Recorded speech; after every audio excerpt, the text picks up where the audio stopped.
तो सबसे पहले हम बात करेंगे कि आयनिक मोबिलिटी होता क्या है। आयनिक मोबिलिटी जो होता है इसका जो फॉर्मूला है, इसी में इसका डेफिनेशन छुपा है।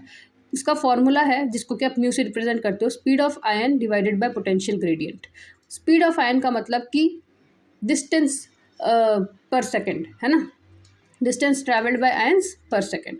और पोटेंशियल का मतलब होता है वोल्ट, है ना। पोटेंशियल आप वोल्ट में रिप्रेजेंट करते हो, पर पोटेंशियल ग्रेडियंट का मतलब, अगर जब ग्रेडियंट वर्ड यूज़ होता है ना, जैसे रेट वर्ड यूज़ होता है ना, तो रेट का मतलब होता है डिवाइडेड बाय टाइम। ऐसे ग्रेडियंट वर्ड होता है, उसका मतलब होता है डिवाइडेड बाय डिस्टेंस, जो कि आप किससे रिप्रेजेंट कर रहे हो, मीटर से, तो उसी मीटर को आप नीचे लिखोगे। समझ में आया। अब यही जो आयनिक मोबिलिटी होता है ना, इसका एक रिलेशन होता है किसके साथ दोस्त, इसका रिलेशन होता है मोलर कंडक्टेंस के साथ। अब देखो, molar conductance at infinite dilution का फॉर्मूला देख लो, आयनिक मोबिलिटी के साथ इसका रिलेशन आपको पता चल जाएगा। कैसे? अगर आप इसका फॉर्मूला ध्यान से देखोगे ना, तो आप पाओगे कि molar conductance at infinite dilution is nothing but ionic mobility multiply by n factor multiply by Faraday. समझ में आ रहा है। अब इसी चीज़ का इस्तेमाल आपको करना है, ठीक है ना।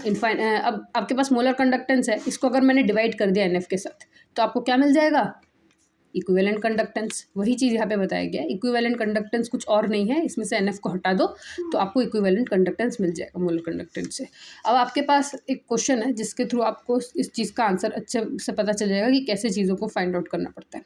आपको बताया गया कि आपको आयनिक मोबिलिटी का वैल्यू है x और molar conductivity at infinite dilution है y, k की वैल्यू जो कि है specific conductivity of A B that is z, और NF की वैल्यू है 1। आपको निकालना है मोलर कंडक्टेंस नहीं, equivalent conductance at infinite dilution. आपको सॉल्युबिलिटी भी निकालना है और सॉल्युबिलिटी प्रोडक्ट भी निकालना है। अब आप कैसे निकालोगे? सबसे पहले इन दोनों का रिलेशन देख के तो आपको ये तो पता चल गया कि आपको m की जगह s डालना है और वो वाला फॉर्मूला डालना है। कौन सा वाला?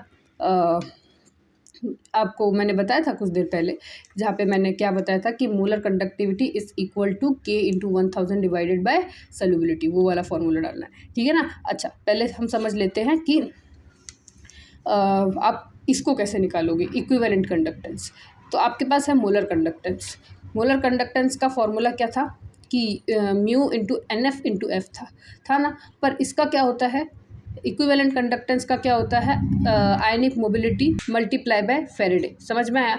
अब आयनिक मोबिलिटी जो होता है वो आपको क्या दिया है, गिवन x दिया है, तो x इंटू एफ। समझ में आया। इस तरह से आप इसका निकाल सकते हो।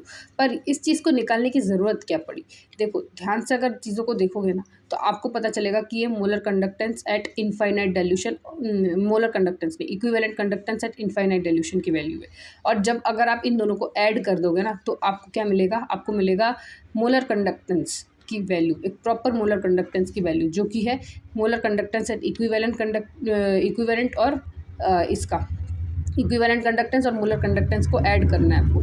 जब आप इन दोनों चीज़ों को ऐड करते हो ना दोस्त, फिर आपको क्या मिलता है, आपको s की वैल्यू मिलती है, जो कि क्या होती है 1000। अब मैंने बताया था ना k into 1000 divided by molar conductance होगा, मतलब s और k मोलर कंडक्टेंस क्या हो जाएंगे, इंटरचेंज हो जाएंगी चीज़ें, ठीक है ना। और ये जो मैं कॉन्सेप्ट बता रही हूँ ना, एक्स और वाई जो होंगे यहाँ पे ऐड होंगे, ये कॉन्सेप्ट इसीलिए यहाँ पे यूज़ हो रहा है। क्यों? क्योंकि ना यहाँ पे ना जो दोनों, यहाँ पे ना हमको कोलरॉश लॉ का इस्तेमाल कर रहे हैं, जहाँ पे कि वीक इक्विवेलेंट में आपको क्या करना पड़ता है, दोनों के दोनों को ऐड करना पड़ता है, दोनों के दोनों मोलर कंडक्टेंसेस को। तो यहाँ पे हमने मोलर और इक्विवेलेंट को ऐड किया, और उसके चलते हमको मोलर कंडक्टेंस का फॉर्मूला मिला। और अभी आपको भी पता है कि ए बी का अगर आपको निकालना है, तो ए बी का एस का स्क्वायर होगा ए बी। समझ में आ रहा है। तो अगर एस का स्क्वायर होगा तो ये इसका वैल्यू जो होगा वो स्क्वायर में आ जाएगा, तो इससे आपको KSP का भी अंदाज़ा पता चल जाएगा।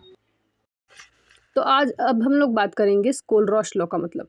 अब देखो, कोलरॉश लॉ हमको क्या बताता है कि it is not possible to calculate, क्या क्या कैलकुलेट करना मुश्किल है, it is not possible to calculate the molar conductance of weak electrolyte at infinite dilution. तो हमको क्या करना पड़ता है, that's why we use Kohlrausch law.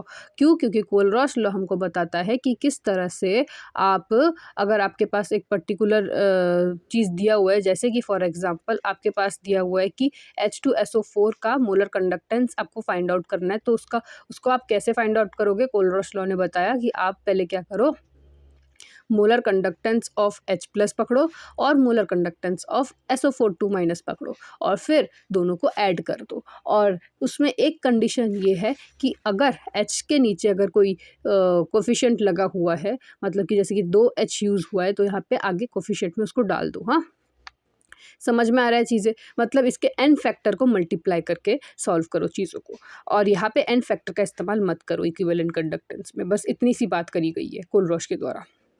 आगे हम बात करेंगे इसके यूजेस के बारे में, Kohlrausch law and its uses and application के बारे में। देखो, आपको ना एक चीज़ दिखेगा, क्या दिखेगा दोस्त? तो अब हम लोग पढ़ने जा रहे हैं डेबी हकल ऑन सेंगर इक्वेशन। जब आप डेबी हकल ऑन सेंगर इक्वेशन पढ़ोगे ना, तो आपको ना ये वाला फॉर्मूला दिखेगा। देखो, ये वाला फॉर्मूला आपका आफ्टर ऑल जो फॉर्मूला निकल के आएगा वो ये आएगा, that is molar conductivity of a conductance is equal to molar conductance at infinite dilution minus b root c. इसका मतलब क्या है दोस्त? इसका मतलब ये है कि आपको क्या कर, यहाँ पे आपको एक डेविएशन देखने को मिला है। यहाँ पे ये फॉर्मूला कैसे आया, इस चीज़ को डिराइव करना बहुत ज़्यादा इंपॉर्टेंट है, क्योंकि इसके बीच में ना दो इफेक्ट लगे हुए हैं, जिस इफेक्ट के चलते यहाँ पे कुछ डेविएशंस आ रहे हैं, और ये डेविएशंस भी आपको कभी कभार क्वेश्चन में आ जाते हैं, इन टर्म्स ऑफ न्यूमेरिकल्स भी एंड इन टर्म्स ऑफ क्या, in terms of statement wise भी। तो आपको एक बात याद होना चाहिए कि मोलर कंडक्टेंस किसी भी पार्ट का आपको जो दिखेगा ना, वो दोस्त वो एट इनफाइनाइट डाइल्यूशन को माइनस करके ही दिखेगा। मतलब कि molar conductance of a particular concentration जिसके बारे में आपको बात करना है, वो क्या होगा? Molar conductance at infinite dilution. देखो, इनफाइनाइट डाइल्यूशन जो होती है वो बड़ी वैल्यू होती है, उसको जब आप जब वो एसिमेट्रिक इफेक्ट और इलेक्ट्रोफोरेटिक इफेक्ट से होके आता है, तब वो आगे चल के molar conductance of any conductance के बारे में बात करता है। समझ में आ रहा है? तो ठीक है ना, अब चीज़ों को कैसे करना है उस चीज़ को ध्यान से देखो, ठीक है ना। अब molar conductance of any concentration जब एसिमेट्रिक इफेक्ट और इलेक्ट्रोफोरेटिक इफेक्ट से आता है, तो वो एसिमेट्रिक इफेक्ट जो है वो क्यों आता है, कैसे आता है, उस चीज़ के बारे में तो हम ज़रूर बात करेंगे। पहले तो आप ये समझ लो कि एसिमेट्रिक इफेक्ट जो होता है ना, उसका वैल्यू क्या होता है। ध्यान रखना, एसिमेट्रिक इफेक्ट को ना आप ए रूट सी में नहीं लिख सकते, ए मोलर कंडक्टेंस रूट सी, और इलेक्ट्रोफोरेटिक इफेक्ट को आप बी रूट सी लिखते हो। कहने का मतलब ये है कि आपको ए रूट सी और दूसरा बी रूट सी का इस्तेमाल करना है, ठीक है ना। ए और बी जो है ना दोस्त, ये दोनों कॉन्स्टेंट्स है, ठीक है। अब अगर आप इसको भी वो करोगे, इसका भी अगर कॉमन निकालोगे, जो जिसमें कि आपको कॉमन देखने को मिलेगा रूट सी, उसको अगर आप बाहर निकालोगे तो आपको ए मोलर कंडक्टेंस प्लस बी दिखेगा, जिसको कि आप आगे चल के बी लिख सकते हो। देखो, आप इस चीज़ को बी लिख सकते हो, किसको? ए मोलर कंडक्टेंस प्लस बी, ठीक है ना, इसको आप स्मॉल बी लिख सकते हो। अब आपको मैं बताती हूँ कि ये एसिमेट्रिक इफेक्ट और इलेक्ट्रोफोरेटिक इफेक्ट क्यों लगा इसमें। इसका मतलब क्या है? इस इक्वेशन को देख के यही पता चल रहा है कि molar conductance at any concentration जो होता है ना, वो इनफाइनाइट डाइल्यूशन के माइनस ऑफ बी रूट सी के इक्वल होता है। इसका मतलब ये है कि एक इनफाइनाइट डाइल्यूशन एसिमेट्रिक इफेक्ट और इलेक्ट्रोफोरेटिक इफेक्ट से होके जाता है, जिससे कि इसकी वैल्यू थोड़ी सी रिड्यूस होती है, और वो कुछ और नहीं, एक molar conductivity of any concentration की वैल्यू होती है। समझ में आया? अब एसिमेट्रिक इफेक्ट कब लगता है? देखो, जब स्विच ऑफ रहता है ना दोस्त, तब एक क्लाउड बनता है। कौन सा क्लाउड बनता है? स्विच जब ऑफ रहेगा तो आपको भी पता है कि ये जो पॉजिटिव चार्ज रहेगा सोल्यूशन का, वो जो है वो नेगेटिव चार्ज के साथ क्या होगा? घिरा हुआ रहेगा। किस तरीके से? सिमेट्रिक आयन क्लाउड के तरीके से। यहाँ पे एक सिमेट्रिकली आयन का एक क्लाउड दिखेगा। अब जब स्विच को आप ऑन करोगे ना दोस्त, तब अनसिमेट्री पैदा हो जाएगी। क्यों पैदा हो जाएगी? क्योंकि यहाँ पे जो होगा ना, यहाँ पे आपको ना डिफ्यूज्ड आयन क्लाउड दिखेगा। क्यों यहाँ पे डिफ्यूज्ड आयन क्लाउड दिखेगा? कि यहाँ पे ना एक फोर्स जनरेट होगी, जो कि कौन करेगा? ये करेगा, ये बैटरी एक फोर्स जनरेट करेगी, एक ईएमएफ, जो क्या करेगा? इस नेगेटिव चार्ज को और पॉजिटिव चार्ज को अपनी अपनी ओर अट्रैक्ट करेगा, और इसके चलते क्या होगा? मोबिलिटी ऑफ सेंट्रल आयन जो होगा वो डिक्रीज कर जाएगी। मतलब कि जो सेंट्रल आयन जो है ना, इसकी जो मोबिलिटी थी ना, इसको जो इतने लोग घिर के रखते थे, वो घिरेंगे नहीं, तो इससे क्या होगी? इसकी मोबिलिटी कम हो जाएगी, ठीक है ना। एक फोर्स जनरेट होगा, एक रिटार्डिंग फोर्स जनरेट होगा, जो कि उसके मोबिलिटी को क्या करता रहेगा? डिक्रीज करता रहेगा। वेयरएज इलेक्ट्रोफोरेटिक इफेक्ट में क्या होता है ना दोस्त, आयन आयन के बीच में ना डाइपोल का इंटरेक्शन होता है। मतलब कि सोडियम का ना क्लाउड्स बनता है, एक पॉजिटिव एक नेगेटिव। अब देखो सोडियम जो है एक पॉजिटिव चार्ज है, जिसको कौन अट्रैक्ट करेगा, नेगेटिव चार्ज। तो एक क्लाउड बन रहा है यहाँ पे आयन आयन डायपोल। मतलब ये जो है ना इलेक्ट्रोफोरेटिक इफेक्ट, ये एक पर्टिकुलर आयन के अंदर जो है वो इफेक्ट दिखा रहा है। और ये एसिमेट्रिक इफेक्ट जो है ना ये तब दिख रहा है जब स्विच को ऑन ऑफ किया जा रहा है। यहाँ पे ना आयन आयन के बीच में ना डाइपोल इंटरेक्शन दिख रहा है, क्योंकि यहाँ पे जो है ना यहाँ पे सल्यूट और सॉल्वेंट की मोबिलिटी जो हो रही है वो डिक्रीज कर रही है। कैसे कर रही है, देखो अब Na जो है ना दोस्त, ये इंटरेक्ट कर रही है किसके साथ, ये Na एक सल्यूट है जो कि वाटर के साथ या फिर कोई सॉल्वेंट के साथ क्या कर रहा है, इंटरेक्शन कर रहा है, किसके थ्रू, आयन आयन डाइपोल के थ्रू। और इसी इंटरेक्शन के चलते चीज़ें मूव नहीं कर पा रही, मोबिलिटी क्या हो रही है, डिक्रीज होती जा रही है। और इसके चलते जो इफेक्ट लग रहा है वो इलेक्ट्रोफोरेटिक इफेक्ट लग रहा है, जिसको कि आप बोलते हो molar conductivity is equal to B√C। समझ में आया। अब इसके कुछ एप्लीकेशन को ध्यान से देखो। इसका पहला एप्लीकेशन ये है कि आप, तो अब बात करते हैं कुछ एप्लीकेशन की। तो पहला एप्लीकेशन तो ये है कि आप डेबी-हक्कल-लाउनसेंगर इक्वेशन का इस्तेमाल करके आप molar conductivity of infinite dilution का पता कर सकते हो। इसमें क्या कोई दोहराई है, अगर आपको कोई इक्वेशन में ये चीज़ दिख रही है तो आप उस चीज़ को फाइंड आउट नहीं कर सकते। तो भाई इसका पहला एप्लीकेशन तो यही लूट चुका है। अच्छा, सेकेंड एप्लीकेशन ये बताता है कि आप डिग्री ऑफ डिसोसिएशन निकाल सकते हो। कैसे निकाल सकते हो, अब आपको मैं बता दूं कि ये जो डिग्री ऑफ डिसोसिएशन होता है ना, कुछ और नहीं होता, molar conductivity of any concentration divided by molar conductivity of infinite dilution. समझ में आया। देखो अब आपको अगर इसकी वैल्यू पता चल गई, इसकी वैल्यू पता चल गई, अब इन दोनों में से इसको इससे डिवाइड कर दिए आप, तो आपको क्या डिग्री ऑफ डिसोसिएशन मिलेगा, नहीं क्या, ऑफ कोर्स मिलेगा। अच्छा, अब बात कर लेते हैं डिसोसिएशन कांस्टेंट को आप कैसे कैलकुलेट कर सकते हो। तो तीसरा एप्लीकेशन, डिसोसिएशन कांस्टेंट मतलब KSP। आपको ये बात तो पता है कि KSP is nothing but Ka, that is, अच्छा KSP और सोल्यूबिलिटी प्रोडक्ट के बारे में अगर मैं बात करूँ तो सबसे पहले तो मैं कांस्टेंट के बारे में बात करती हूँ, ठीक है ना। देखो डिसोसिएशन कांस्टेंट, पहले सॉल्युबिलिटी प्रोडक्ट के बारे में नहीं, पहले डिसोसिएशन कांस्टेंट के बारे में बात करूँगी। तो अगर आप डिसोसिएशन कांस्टेंट को देखोगे जो कि क्या होता है, C∝² होता है, ठीक है ना। अब इसी अल्फ़ा को आप लेफ्ट साइड में लेके इसका एक क्या करो, इसका वैल्यू निकाल लो। अगर तो आपको दिखेगा KA/C, ठीक है ना। अब अगर आप इस K को भी अगर आप अच्छे से ध्यान से देखोगे ना दोस्त, तो आपको एक चीज़ दिखेगा। आप ना इस, एक मिनट, मैंने एक चीज़ गलत बता दी। एक चीज़ को अगर आप ध्यान से देखोगे ना तो आपको एक चीज़ दिखेगा, क्या दिखेगा कि Ka is equal to C∝²।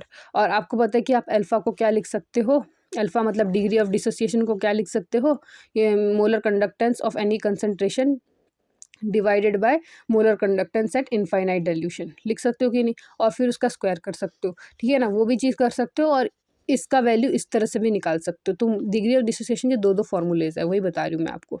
आपको इसका इस्तेमाल करना है या फिर इसका इस्तेमाल करना है, सो दैट आप ये निकाल सको। समझ में आ रहा है। अब एक और तरीका है किस, क्या, KSP भी आप फाइंड आउट कर सकते हो। कैसे फाइंड आउट कर सकते हो, आपको बता दूँ कि अभी जो आपने K की वैल्यू निकाली, इसी K की वैल्यू आप इधर डालोगे तो आपको इसका सॉल्युबिलिटी का भी पता लग जाएगा।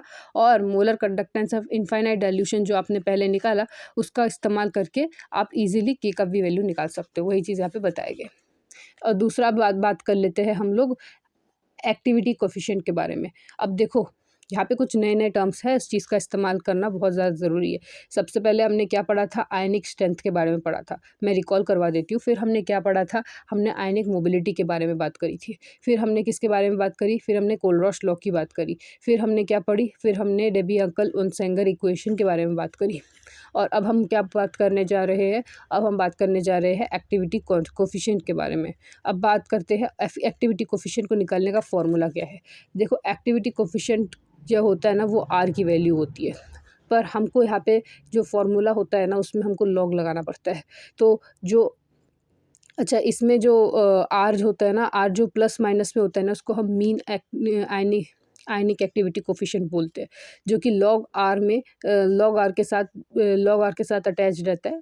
फॉर्मूले में अगर आप इसको log R लिखोगे, that is nothing but is equal to -a of ZA into ZB√I। इसका मतलब क्या है, अब अगर एक एक चीज़ को मैं तोड़ के बताऊँ तो इस A को ना, ये A जो है ना एक कांस्टेंट है जो कि जिसकी वैल्यू क्या है दोस्त 0.509। देखो 0.0591 आपने कहाँ पढ़ा था नर्स्ट इक्वेशन में। एक एक चीज़ आपको ध्यान देनी है, ठीक है ना। आपने अब ए की वैल्यू 0.509 पढ़ा, ठीक है ना। ये भी ध्यान देना है कि ये जो ज़ीरो आगे हुआ करता था 5 के, वो चीज़ अभी बीच में है 5 और 9 के यहाँ पे, ठीक है ना। और यहाँ पे ZA और ZB हमको बताता है चार्ज ऑन इलेक्ट्रोलाइट। जैसे कि NaCl है, NaCl का क्या चार्ज होगा, एक तो होगा Na का +1 और Cl का -1, जो कि मल्टीप्लाई होके क्या हो जाएगा 1 हो जाएगा। अच्छा plus minus minus sorry +1 into -1 क्या हो जाएगा -1 हो जाएगा। पर यहाँ पे मॉड है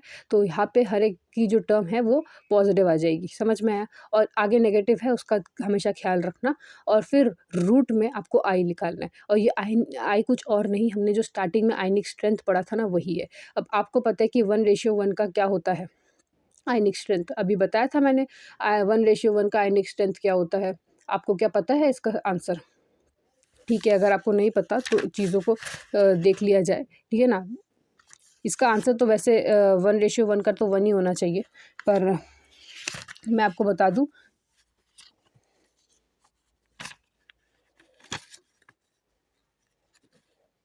हाँ, तो 1:1 का क्या है 1 मोलर। अगर आपको मान लो कि CaF2 दिया हुआ है, तो CaF2 में आपको पता है कि Ca का 2 पॉजिटिव चार्ज होता है और F का 1 होता है, तो 2 इंटू 1 तो 2 हो जाएगा।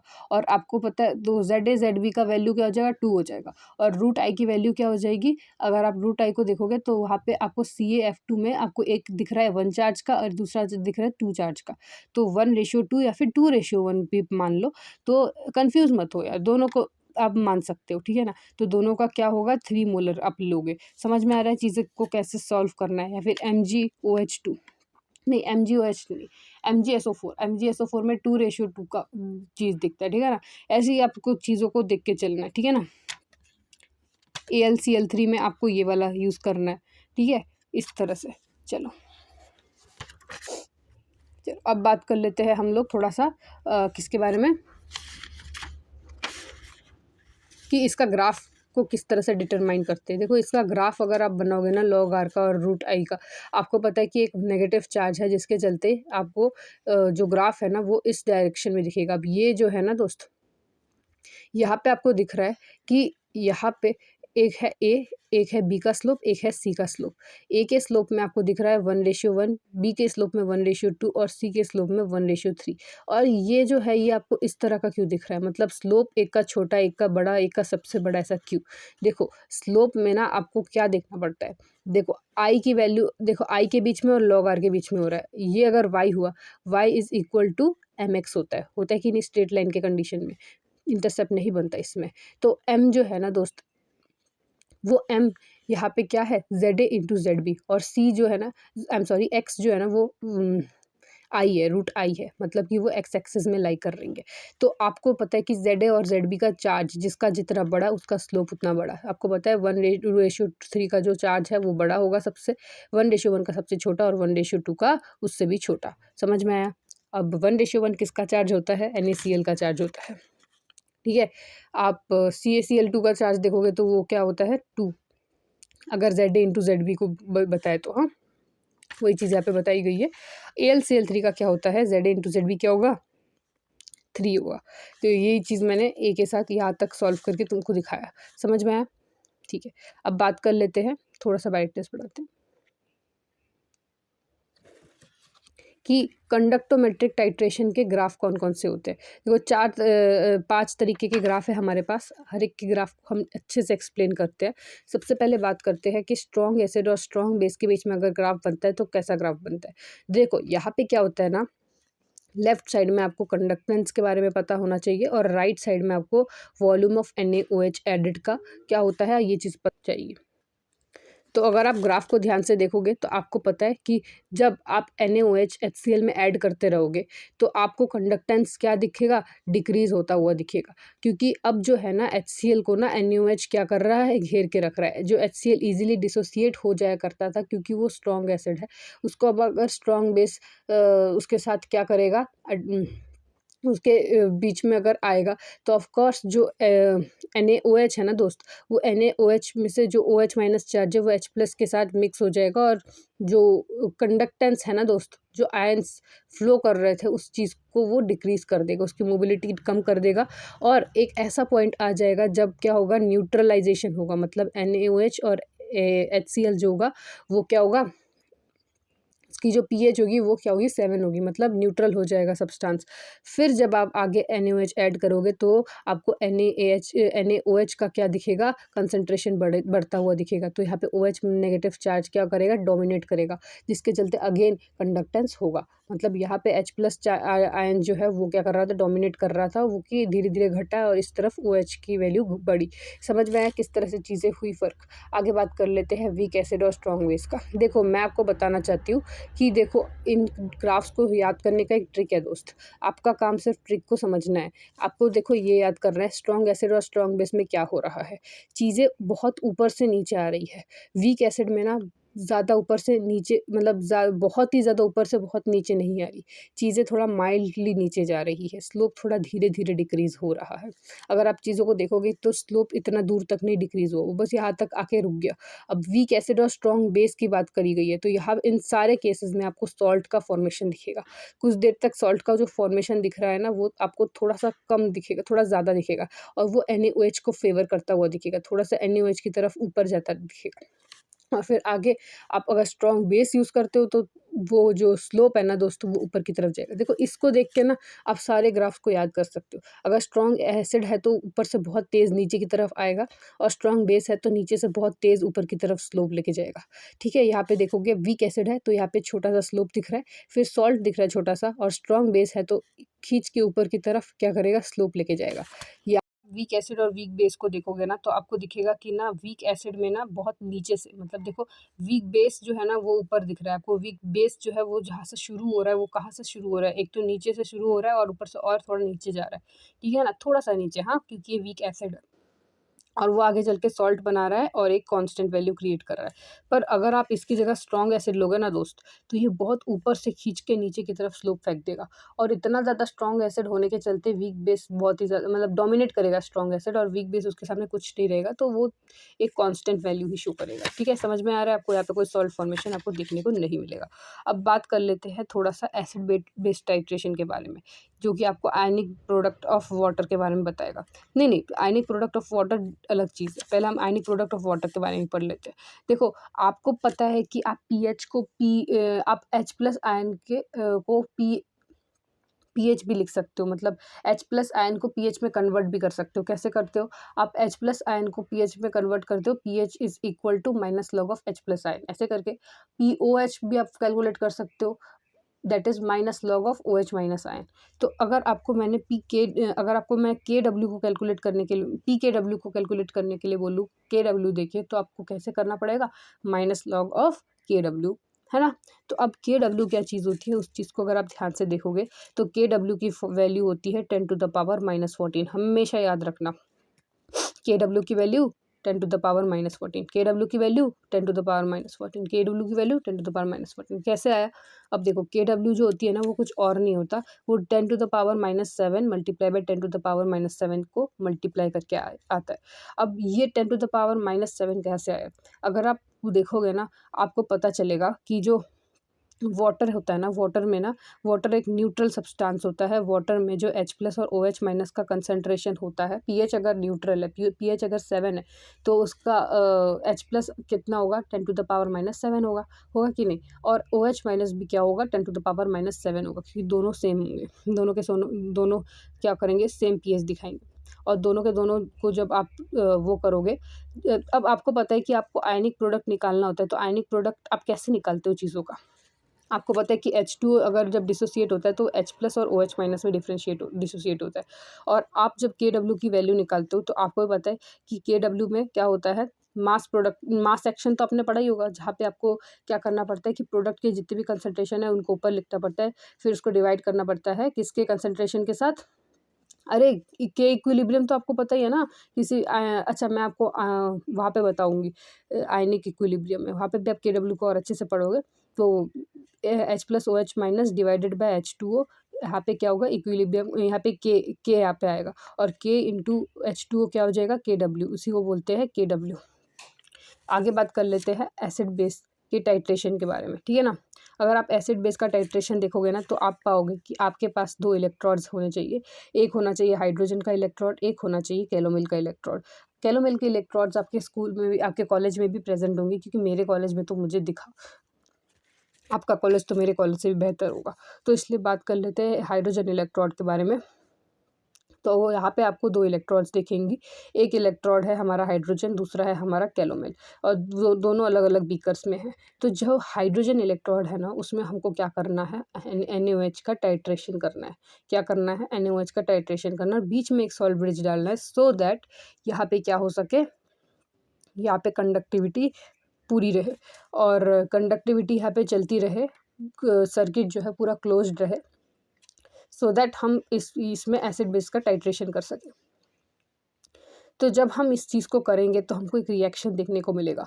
कौन सा रिएक्शन देखने को मिलेगा, ये वाला रिएक्शन देखने को मिलेगा। देखो यहाँ पे अगर आप चीज़ों को, सेल को रिप्रेजेंट करोगे तो आपको क्या दिखेगा, पहले तो आपको ये पता चलना चाहिए कि हमने कैलोमिल इलेक्ट्रोड लिया है, जो कि क्या होता है, Pt सॉलिड होता है। समझ में आया। फिर हम याद रखना कि यहाँ पे हमने कैलोमिल इलेक्ट्रोड लिया है, जो कि होता है Hg, ठीक है ना, Hg और Pt सॉलिड, ठीक है। तो Hg और Pt सॉलिड हम एक साइड में लेंगे, और दूसरा हम जो हाइड्रोजन इलेक्ट्रोड ले रहे हैं उसमें आप प्लेटिनम सॉलिड और H2 गैस लोगे, ठीक है ना, क्योंकि आप हाइड्रोजन इलेक्ट्रोड ले रहे हो जिसमें कि आपको H2 का इस्तेमाल करना है, ठीक है ना। अब आपको पता है कि एक हाइड्रोजन इलेक्ट्रोड कौन सा वाला हाफ सेल कंटेन करता है, एक गैस आयन वाला इलेक्ट्रोड कंटेन करता है ना, है कि नहीं। हाफ सेल गैस आयन वाला हाफ सेल कंटेन करता है। तो गैस आयन वाला मतलब एक गैस लेना और उस गैस का आयन लेना है, और उसमें कौन सा वाला इलेक्ट्रोड यूज़ करना है, प्लेटिनम, जो कि सॉलिड वाला है। तो दोनों जगह पे, कैलोमिल में भी आपको प्लेटिनम सॉलिड वाला, और आपको पता है कैलोमिल इलेक्ट्रोड जो होता है उसमें क्या होता है, मरकरी होता है। तो मरकरी ऑफ लिक्विड, जो कि लिक्विड कंडीशन में रहना पसंद करता है। अब यहाँ पे ना आपको एक चीज़ दिखेगा, ये जो आपने इलेक्ट्रोड यूज़ किया वो, चलो बेशक मान लिया कि वो होता है, ये मतलब क्या होता है, वो गैस आयन हाफ सेल होता है इस साइड में। पर एक और बात याद रखना है आपको, कि आप जो कैलोमिल इलेक्ट्रोड यूज़ कर रहे हो ना, ये आपका कौन सा हाफ सेल क्रिएट करता है, ये आपका हाफ सेल क्रिएट करता है मेटल इनसोल्यूबल सॉल्ट एनायन वाला हाफ सेल। मतलब कि आपको एक मेटल लेना है जो कि है Hg लिक्विड, इनसोल्यूबल सॉल्ट लेना है जो कि है Hg2Cl2, और इनसोल्यूबल सॉल्ट का एनायन जो कि है Cl-। इन तीनों को लेना है, सो दैट आप क्या कर सको, इसको रिप्रेजेंट कर सको। तो यहाँ पे 2 इलेक्ट्रोड्स हुई, तो कंक्लूजन क्या है, यहाँ पे 2 इलेक्ट्रोड्स यूज़ हुआ है। एक तो कैलोमिल इलेक्ट्रोड है जो कि कौन सा हाफ शेल शो कर रहा है, जो मेटल इनसोल्यूबल सॉल्ट एनायन वाला हाफ शेल शो कर रहा है। दूसरा हाइड्रोजन इलेक्ट्रोड यूज़ हुआ है, जो क्या शो कर रहा है, जो आपको गैस आयन वाला हाफ शेल शो कर रहा है। दोनों के बीच में सॉल्ट ब्रिज लगा है, दैट्स वाई हमने डबल एरो डाला है, डबल एरो नहीं, डबल स्लैश डाला है। अब यहाँ पे एक और चीज़ आपको याद ये रखना है कि जो ई ऑफ सेल होता है ना, वो क्या होता है, 0.249 वोल्ट्स प्लस 0.0591 pH। क्यों हमने प्लस 0.0591 pH लिखा है, आपको मैंने बताया था जब चीज़ें ऑक्सीडाइजेशन होगा हाइड्रोजन इलेक्ट्रोड में, तो आपको भी यहाँ पे प्लस लिखना है चीज़ों को, और फिर 0.0591 लिखना है, और pH तो डालना ही है दोस्त। आपको मैंने बताया था इसका इक्वेशन कैसे लिखते हैं। अच्छा, पर यहाँ पे आपको ना एक और चीज़ आपको याद रखना है कि यहाँ पे आपको 0.249 वोल्ट्स को ना ऐड करना है। बस यहाँ पे बस एक ही चीज़, जो चीज़ आपको दिमाग में रखना है वो ये है कि इसको आपको क्या करना है, ऐड करना है। अब ई of cathode minus E of anode से आप इजी पता कर सकते हो कि यहाँ पे क्या चीज़ होगा, ठीक है ना। अब आपको 3 बहुत इंपॉर्टेंट ग्राफ्स आपको याद रखने हैं। पहला ग्राफ है ई ऑफ सेल, और दैट इज़ जो कि वॉल्यूम ऑफ सेल के साथ आपका रिलेशन, फिर delta E by delta we का वॉल्यूम के साथ रिलेशन, और फिर delta E square by delta we square का वॉल्यूम के साथ रिलेशन। तो तीनों के हम अलग अलग रिलेशन के ग्राफ्स को डिस्कस करेंगे। तो आप अगर ई ऑफ सेल और वॉल्यूम को देखोगे तो आपको पहला जो स्लोप दिखेगा वो छोटा सा दिखेगा, फिर बहुत बड़ा स्लोप दिखेगा, और फिर छोटा स्लोप दिखेगा। तो यहाँ पे जो चीज़ दिख रहा है वो कैसा दिख रहा है, छोटा बड़ा छोटा, ठीक है ना। फिर अगर आप डेल्टा ई और डेल्टा वी की तरफ देखोगे, यहाँ पे आपको कौन सा स्लोप दिखेगा, छोटा सा स्लोप दिखेगा, फिर थोड़ा बड़ा स्लोप दिखेगा, बिल्कुल सेम। पर यहाँ पे जो पॉजिटिव की तरफ जा रहा था ये स्लोप, वो चीज़ यहाँ पे नेगेटिव की तरफ शिफ्ट हो जाएगी।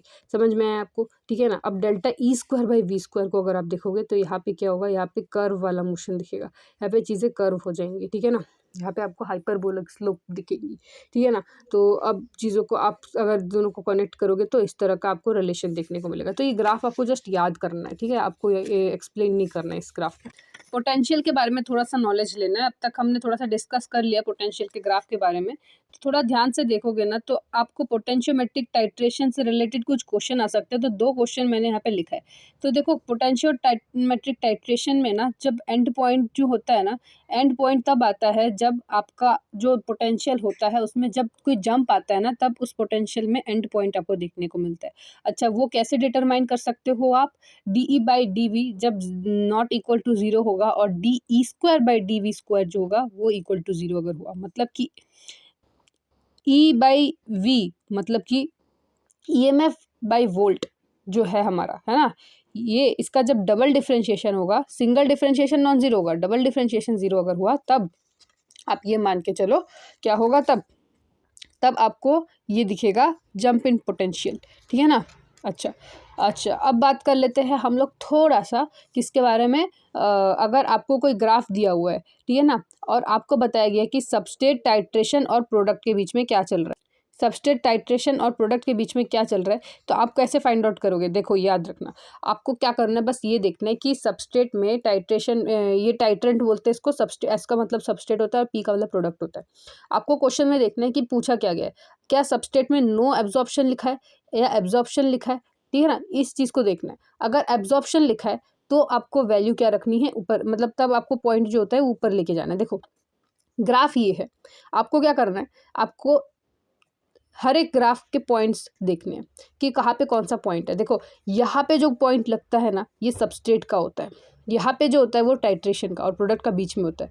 बहुत बच्चे क्या सोचते हैं कि इधर सबस्ट्रेट इधर टाइट्रेशन, बीच वाला टाइट्रेशन और साइड वाला प्रोडक्ट। नहीं नहीं नहीं नहीं नहीं, ध्यान रखना, सबस्ट्रेट जो होता है उसको पहले डिटरमाइन करते हैं। अब यहाँ पे बताया कि सबस्ट्रेट में कोई एब्जॉर्प्शन नहीं है, तो आपको क्या करना है, इसका मतलब क्या है, सबस्ट्रेट जो होता है उसमें आपको 0 रखना है चीज़ों को। आगे आपको देखना है टाइट्रेंट, टाइट्रेंट एब्जॉर्ब है तो मतलब टाइट्रेंट जो है नॉन इक्वल टू 0 है, उसको ऊपर रखना है, रख दिया। फिर अब देखना है प्रोडक्ट, प्रोडक्ट क्या है, एब्जॉर्ब हो रहा है, नहीं हो रहा, तो आपको पॉइंट 0 में रखना है। तो 0 पॉइंट में आपको नीचे रखने हैं पॉइंट्स, और नॉन ज़ीरो अगर एब्जॉर्प्शन हो रहा है तो आपको नॉन ज़ीरो रखना है। तो आपको फिर क्या करना है, उन सबको कनेक्ट कर देने हैं। समझ में आया कैसे करना है? अब हम लोग बात करते हैं सेकंड क्वेश्चन की। सेकंड क्वेश्चन में भी देखो, अगर ई नॉट इक्वल टू 0 है इसका मतलब एब्जॉर्प्शन है। ठीक है ना दोस्त, इसका मतलब वही होता है। और ई इक्वल टू 0 है तो इसका मतलब है एब्जॉर्ब। ठीक है ना। अब एब्जॉर्ब हो जाए तो कलरफुल हो जाएगा, और एब्जॉर्ब ना हुए तो उसको कलरलेस बोलते हैं। मतलब 3 तरीके से आप चीज़ों को देख सकते हो। देखो, या तो आपको क्वेश्चन में ये दे सकते हैं कि सबस्ट्रेट जो है वो एब्जॉर्ब नहीं हुआ है, या तो ये दे सकते हैं कि ई इज़ इक्वल टू 0 मतलब, और या फिर ये दे सकते हैं कि ये कलरलेस है। तीनों का मतलब एक ही है। मतलब समझ में आया आपको? अगर एब्जॉर्ब हुआ और ई इक्वल टू 0 हुआ और कलर्ड हुआ तो इसका मतलब क्या है, ये तीनों का मतलब एक ही है। ठीक है ना। मतलब अगर एब्जॉर्प्शन होगा तो कलर भी आएगा, और कलर आएगा तो ई नॉट इक्वल टू 0 आएगा। समझ में आया? अब इस ग्राफ में सेकंड वाले को अगर आप खुद फ्रेम करके देखो ना तो आपको समझ में आएगा। अगर आप ध्यान से देखोगे ना, अब सेकंड ग्राफ का भी मैं यहाँ पे समझा देती हूँ, पीछे आपको दिखाऊंगी कि क्या मेरा रिजल्ट सेम आया जो मैंने एक्सपेक्ट किया था। तो मैंने क्या किया, मैंने सबस्ट्रेट को पकड़ा, सबस्ट्रेट को यहाँ पे लिखा हुआ है कि E is not equal to 0, तो इसका जो पॉइंट हम लेंगे, कहाँ लेंगे, ऊपर की तरफ लेंगे। तो हमने स्लोप, हमने पॉइंट ऊपर दाग दिया। अब हम देखेंगे कि टाइट्रेंट का क्या है। टाइट्रेंट में भी ई जो है वो नॉन ज़ीरो है, तो टाइट्रेंट भी हमने ऊपर लिख दिया। क्या प्रोडक्ट में देखोगे तो प्रोडक्ट में देखोगे कि ई जो है वो 0 है, तो प्रोडक्ट का पॉइंट हमने नीचे रख दिया। तो आपका जो ग्राफ दिखेगा वो फाइनली कैसा दिखेगा, इन पॉइंट्स को ज्वाइन करने के बाद ये वी शेप का ग्राफ दिखेगा। क्या आपको वी शेप का ग्राफ दिख रहा है? दिख रहा है कि नहीं? वही चीज़ आपको यहाँ पे बताई है। बहुत सिंपल है दोस्तों, इतना हार्ड नहीं है। अब जो हम बात करेंगे वो पढ़ेंगे किसके बारे में, अब हम पढ़ेंगे थोड़ा सा ट्रांसपोर्टेशन नंबर के बारे में। ठीक है ना। अच्छा, ये तो हमने डिस्कस कर ही लिया कि degree of dissociation is nothing but molar conductance of any concentration divided by molar conductance at infinite dilution. इस चीज़ में गलती मत करना, पहले ही बता देती हूँ, इनफाइनाइट वाला नीचे आएगा और कंसंट्रेशन वाला ऊपर आएगा। समझ में आया? अच्छा, अगर आपको कभी कभार ऐसे दे दिया जाए कि प्लस और माइनस का है तो मतलब आपको ऐसे ए प्लस का molar conductance at infinite dilution और ए और बी माइनस का molar conductance of infinite dilution के दो दो अलग अलग वैल्यूज़ दे दिए जाए तो याद रखना दोनों को आपको ऐड करके फिर यहाँ पे इस क्वेश्चन को सॉल्व करना है, ठीक है ना। वही चीज़ यहाँ पे बताई गई है, ठीक है ना। अब बात कर लेते हैं कि आप इसका इस्तेमाल करके क्या निकाल सकते हो, के की वैल्यू निकाल सकते हो जो कि क्या होता है सी अल्फ़ा स्क्वायर, जिसके बारे में हमने आगे डिस्कशन कर लिया था। अच्छा, आप इसी अल्फ़ा का इस्तेमाल करके पीएच का भी पता लगा सकते हो, क्योंकि आपको पता है कि किसी भी कंसंट्रेशन होता है आयन का कंसंट्रेशन, उसको हम क्या लिख सकते हैं, सी अल्फ़ा लिख सकते हैं।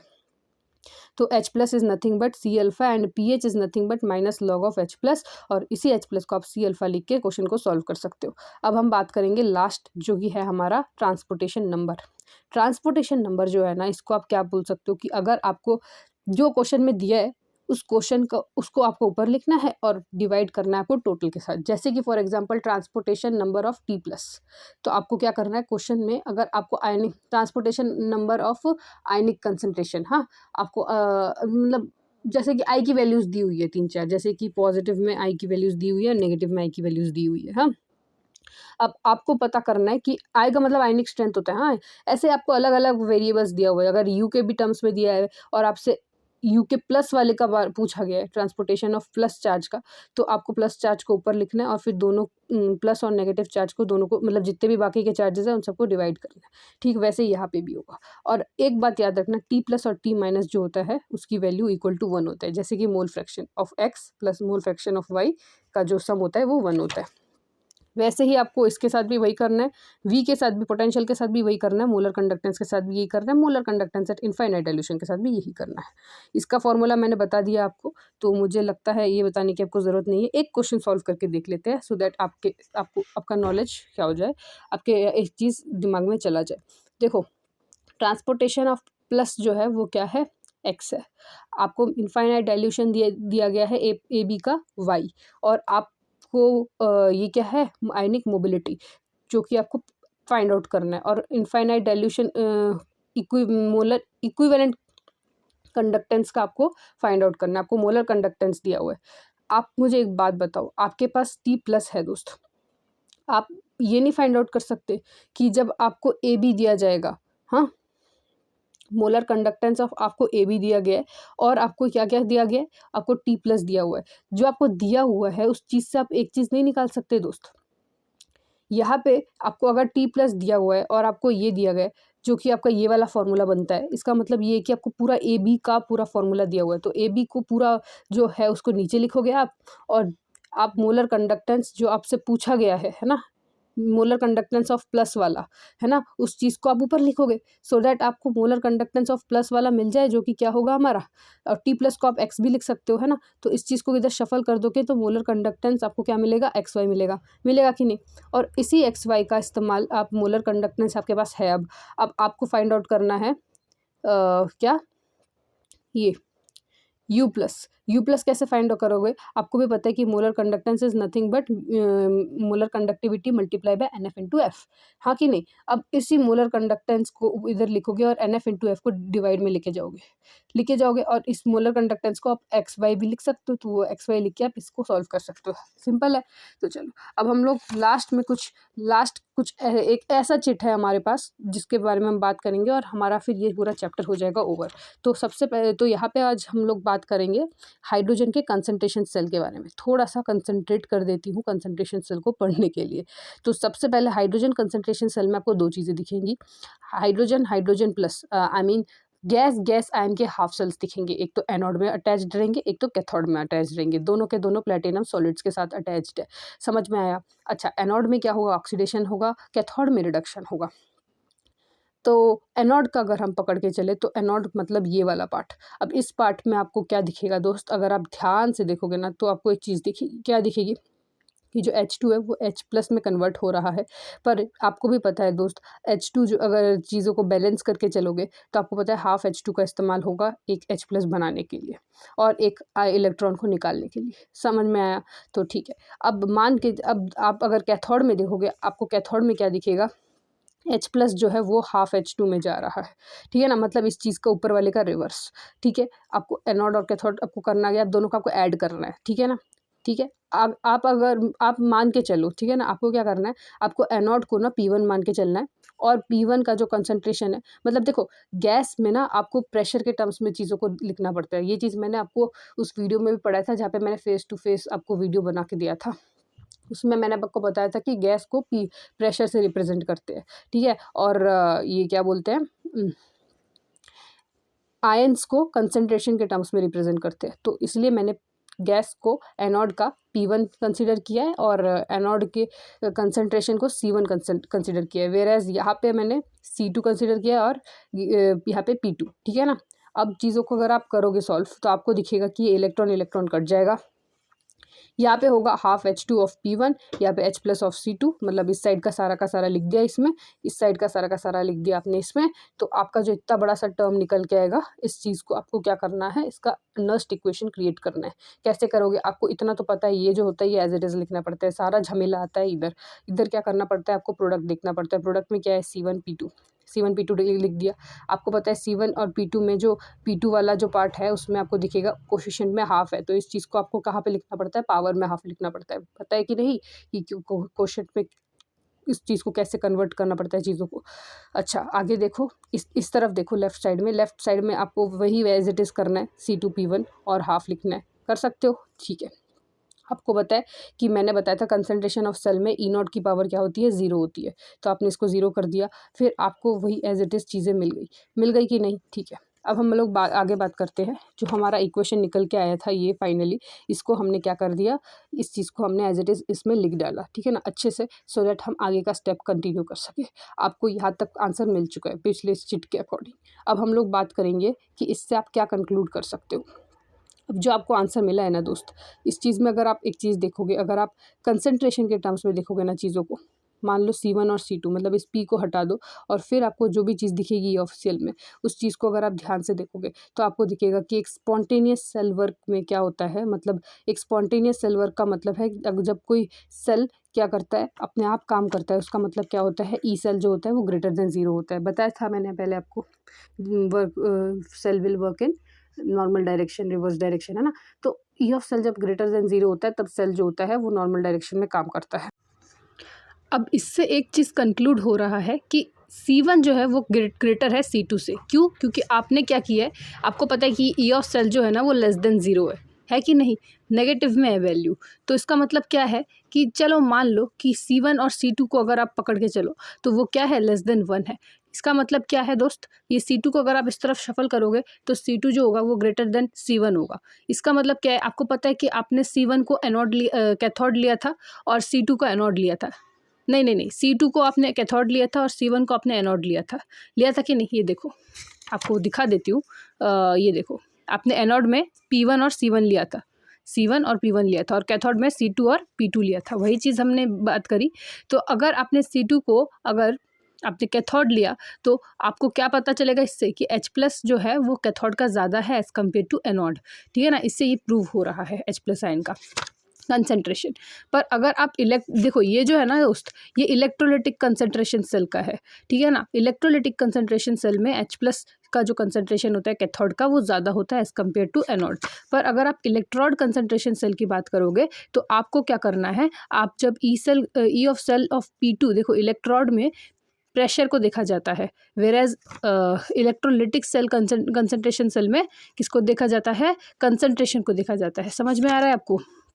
अच्छा, अब ये चीज़ कैसे याद रखोगे कि इलेक्ट्रोलिटिक में आपको कंसंट्रेशन डालना है या प्रेशर डालना है, तो इसका एक ट्रिक बता रही हूँ। इलेक्ट्रोलाइट क्या होता है, इलेक्ट्रोलाइट होता है सोल्यूशन, है ना। उस सोल्यूशन में क्या क्या ऐसे सोल्यूट्स जो कि सोल्यूशन में प्रेजेंट होते हैं ना, तो उसका पर्टिकुलर कंसंट्रेशन होता है कि नहीं इलेक्ट्रोलाइट। तो वही चीज़, इससे आप इलेक्ट्रोलाइट को कंसंट्रेशन से रिलेट कर सकते हो। अच्छा, तो अगर कंसंट्रेशन यूज़ हो गया तो अभी दूसरे वाले में आपको क्या यूज़ करना है, प्रेशर में आपने क्या क्या देखा था कंक्लूजन में, P2/P1, और आपको पता है कि ये भी लेस देन 0 है क्योंकि ई ऑफ सेल जो है वो लेस देन 0 है। तो अगर आप इसको लेस देन 0 मतलब लेस देन 1 भी बोल दो, अगर वो लेस देन 1 है तो P1 जो है वो ग्रेटर है P2 से। तो यहाँ पे क्या होता है, एनोड जो होता है वो ज़्यादा होता है एज़ कम्पेयर टू कैथोड। यहाँ पे चीज़ें उल्टी हो जाती है। समझ में आया? इस तरह से आपको चीज़ों को करना है और इसी के साथ साथ हमारा चैप्टर हो जाता है ख़त्म। Thank you for watching this video.